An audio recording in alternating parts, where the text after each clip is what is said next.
Au nom du Père et du Fils et du Saint-Esprit, Amen. Grande joie d'être là avec toi en ce 22 octobre.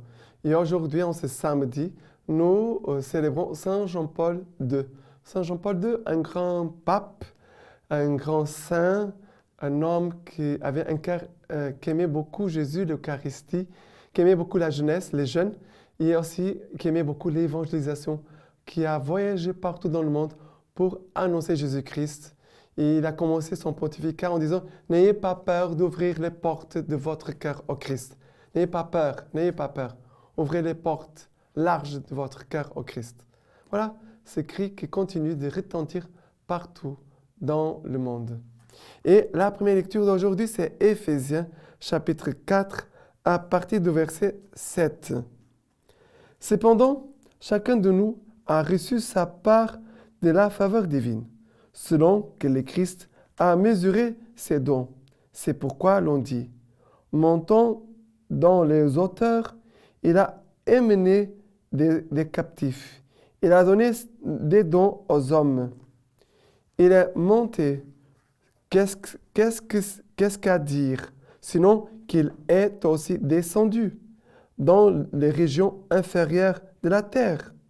Et celui qui est descendu, c'est le même qui est aussi monté au-dessus de tous les cieux, afin de remplir toutes choses.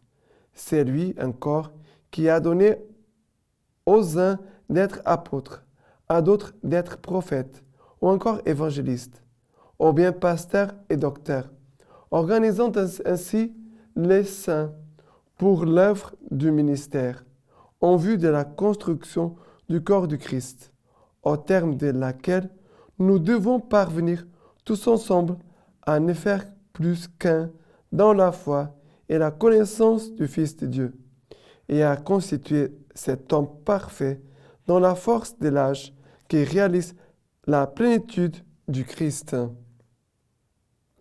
Ainsi, nous ne serons plus des enfants, nous ne nous laisserons plus balloter et emporter à tout vent de la doctrine, au gré de l'imposture des hommes et de leur astuce, à fourvoyer dans l'erreur, mais vivant selon la vérité et dans la charité, nous grandirons de toute manière vers celui qui est la tête, le Christ, dont le corps tout entier reçoit concorde et cohésion par toutes sortes de jointures qui le nourrissent et l'actionnent selon le rôle de chaque partie, opérant ainsi sa croissance et se construisant lui-même dans la charité. Alors, ce passage ici finit en disant, il dit, dont le corps tout entier reçoit concorde et cohésion par toutes sortes de jointures qui le nourrissent et l'actionnent selon le rôle de chaque partie, opérant ainsi sa croissance et se construisant lui-même dans la charité. Alors, le Seigneur ici veut vraiment nous faire aimer l'Église, car l'Église est le corps du Christ. Le corps du Christ, c'est l'Eucharistie. Vous allez me dire, oui, bien sûr, c'est l'Eucharistie, c'est le corps du Christ. Mais le corps du Christ, c'est aussi l'Église. Et nous tous qui faisons partie de son Église, nous devons être ce corps, comme dit ici Saint Paul, qui reçoit concorde et cohésion. Concorde et cohésion. La concorde, ça veut dire que nous tous, nous choisissons ce qui est la volonté de Dieu. Nous choisissons le chemin de la sainteté. Nous choisissons le chemin de l'exigence, parce que pour être saint, il faut avoir une grande exigence envers soi, personnellement. Je ne peux pas exiger aux autres, et moi, je ne le fais pas.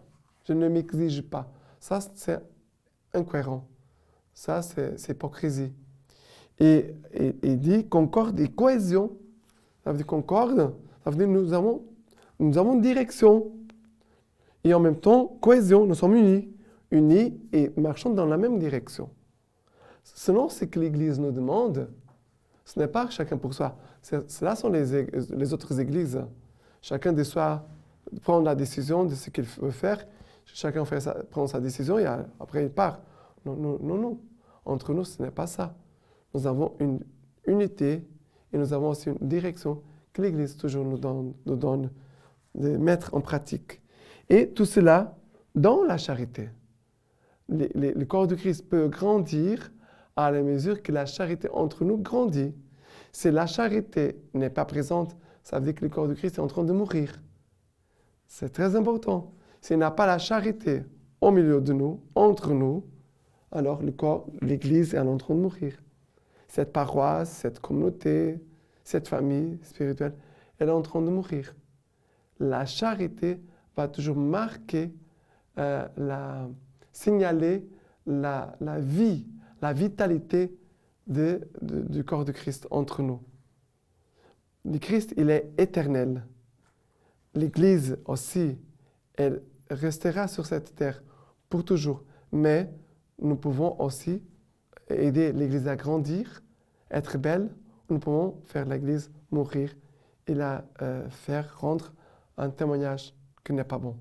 Alors, le psaume d'aujourd'hui, rapidement, c'est le psaume 122, de versets 1 au 5.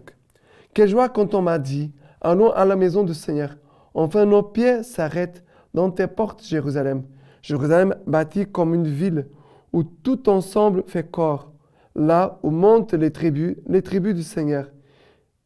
Et pour Israël une raison de rendre grâce au nom du Seigneur, car ils sont là, les sièges du jugement, les sièges de la maison de David. » Alors, il nous dit, quelle joie quand on m'a dit, allons, ça veut dire c'est pluriel, allons ensemble à la maison du Seigneur. Voilà, la vie en Église, elle est gardienne de l'unité vraiment du corps de Christ. La vie en Église, dans la paroisse, dans ma communauté, elle nous aide à garder l'unité du corps de Christ et non pas la division. Et après, il dit, Jérusalem bâtie comme une ville où tout ensemble fait corps. Voilà, quelle beauté de voir une paroisse où nous sentons qu'il y a une unité. Ça veut dire que nous ne sommes pas tous pareils, nous n'avons pas tous la même pensée, mais nous voulons vraiment que le Christ entre nous soit visible. Le Christ est visible entre nous quand nous aimons les uns les autres. Et maintenant l'évangile d'aujourd'hui, Luc chapitre 13, à partir du verset 1 jusqu'au 9.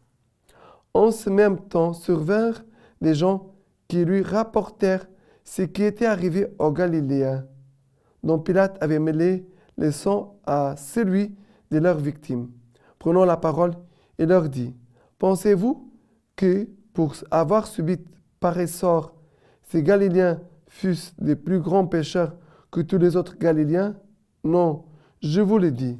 Mais si vous ne vous repentez pas, vous périrez tous pareillement. Ou ces 18 personnes que la tour de Siloé a tuées dans sa chute, pensez-vous que leur dette fut plus grande que celle de tous les hommes qui habitent Jérusalem? Non, je vous le dis. Mais si vous ne voulez pas vous repentir, vous périrez tous de même. Vous périrez tous de même. Il disait encore la parabole que voici. Un homme avait un figuier planté dans sa vigne. Il vint y chercher des fruits et n'en trouva pas.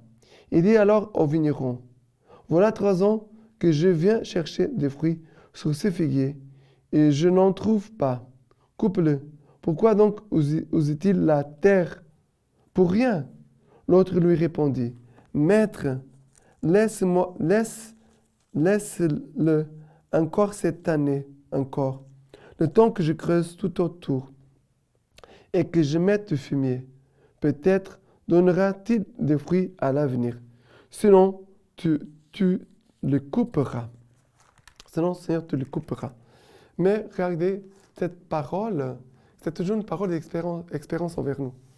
Jésus va toujours dire, je vais creuser autour de cet arbre, je vais mettre du fumier, je vais l'arroser. Jésus, chaque instant, il veut prendre soin de nous. Jésus vraiment veut prendre soin de nous, chacun de nous, et il ne veut pas que nous périssons. Mais ne jugez pas les gens aussi, parce que qu'est-ce qui se passe dans la première partie? Les gens étaient jugés parce qu'ils ont été morts, et on a mêlé leur sang au sang des victimes, la tour de Siloé qui est tombée sur quelques personnes qui sont mortes. Alors les gens vont dire, voilà, cela est arrivé parce qu'ils méritaient ça. On ne peut pas faire ça. Ne jugez pas rapidement. Avant de juger, il faut prier. Avant de juger, il faut demander les discernements du Seigneur.